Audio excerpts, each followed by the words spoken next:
So good day, Miss. Good day, everyone. So I'm Yusef J. and Kayla Bertine, a student from Mati Doctors College. So today I'm going to do my return demonstration about the tracheostomy care. So the first procedure, of course, we introduce ourselves and grade the patient, and then we do the hand hygiene, and also we provide patient privacy. And after that, we prepare the equipment. But first, we position patient in the semi-Fowler's position.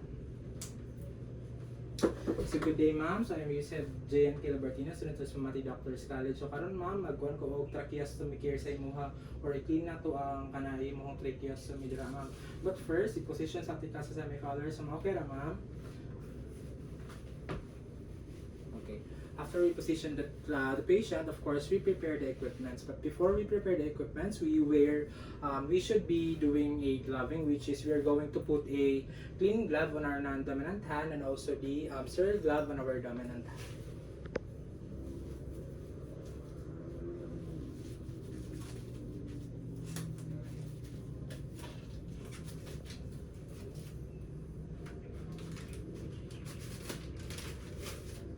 And we dispose this one.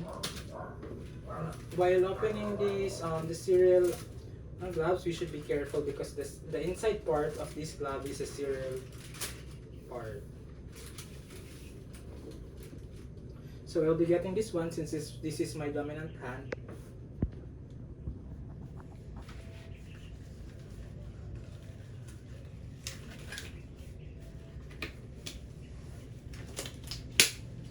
Then after that, of course, we remove the tracheostomy tube of our patient.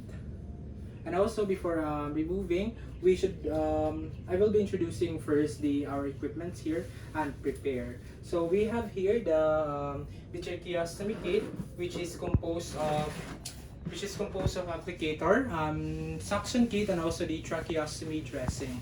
So this one is a sterile kit. So we're going to open this one, and then we are gonna get the sterile field, which we are gonna put our equipments.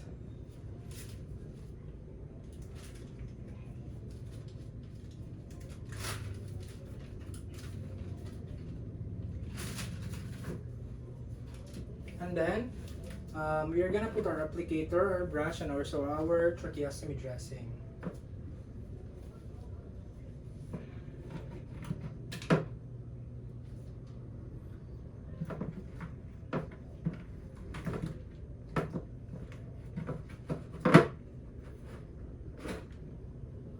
So after that, we remove the patient tracheostomy. But first, before we remove, we are going to put pala sterile solution on the hydrogen peroxide.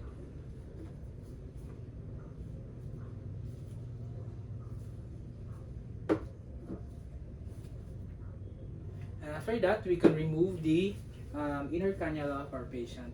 Ma'am, magkuha ako sa inner cannula, ma'am.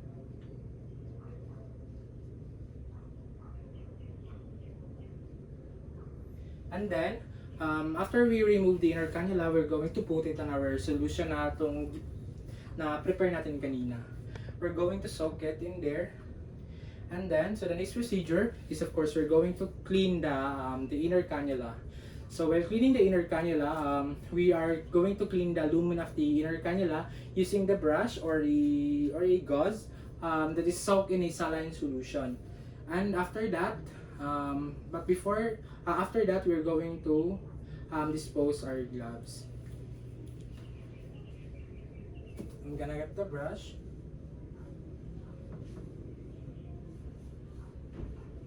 And then after we clean, we tap to the inner of the container to remove the excess water. So the inside should be dry, but the outside should remain wet. So the purpose of drying the inside of our inner cannula is to prevent the possible aspiration of our patient.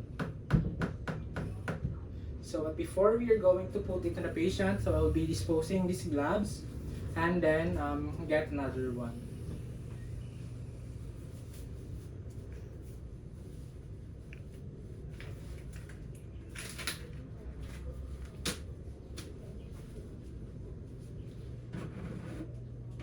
We're gonna get another sterile glove.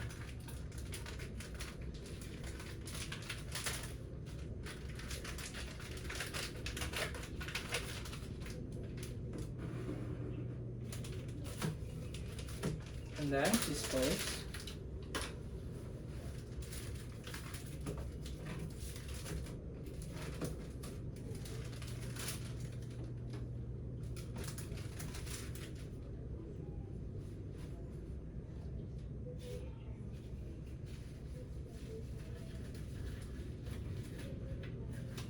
So if it doesn't fit your hand, it's okay because you can make adjustment later on if you already wear these two gloves.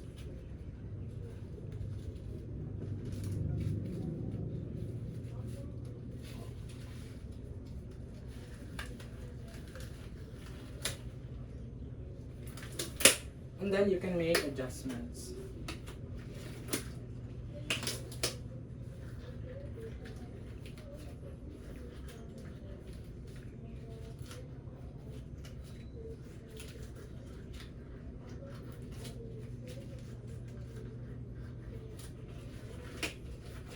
And after that, if the gloves fits our hands, we can insert the inner cannula to our patient.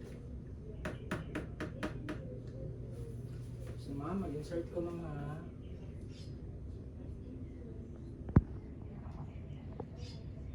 And then, after we insert, of course, we're going to clean the flange and also the incision site or the stomach of our patient. So we are gonna use a applicator and also applicator that's soaked in a solution that we prepared earlier.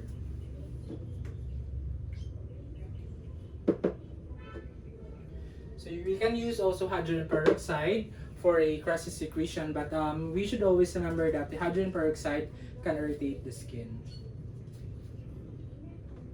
So always remember, so we're gonna start with the stomach of our patient. So every stroke, we're gonna dispose the thing that we use. Dispose and get another one.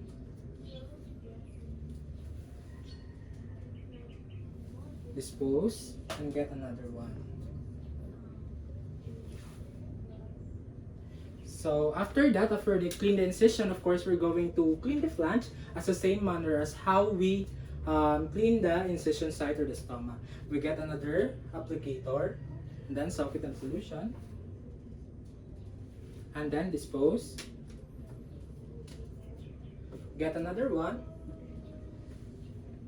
like that, and then dispose. Another one, and then dispose. So let's assume that we already cleaned this flange and also the inner cannula, and now it's time to try. So we're gonna using a square gauze. So we have the square gauze here. So we're gonna dry the flange, but we are going to dry by tapping only.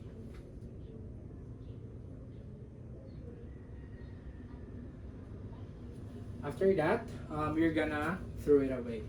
And the next procedure is, of course, the changing the tracheostomy dressing. So we're gonna use a commercially prepared tracheostomy dressing, or we can also use a folded 4x4 and you're going to form it into the V shape. Ma'am, mag-change ko sa imong kuan ma'am ha. So you're gonna put first the new dressing before removing the old one,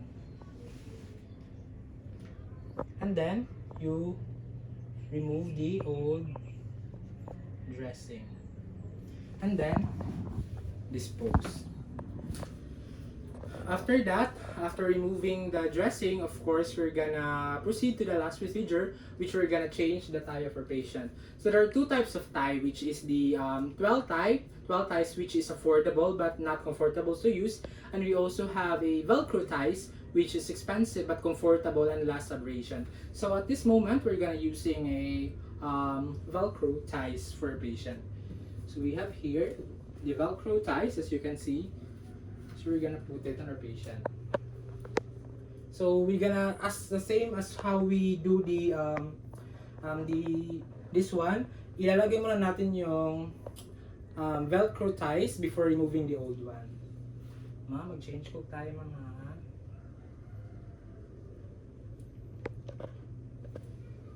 Same goes with other side.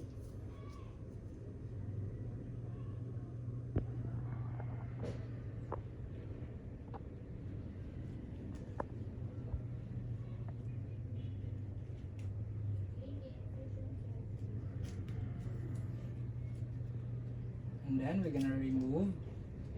Ma'am, mag-remove ko ma'am.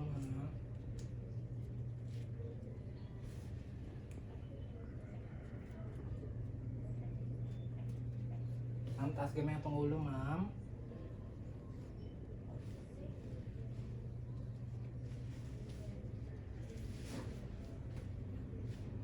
Excuse me ma'am. And then we're gonna dispose this one. And then i-lock na natin. It's time to lock the dressing of our patient.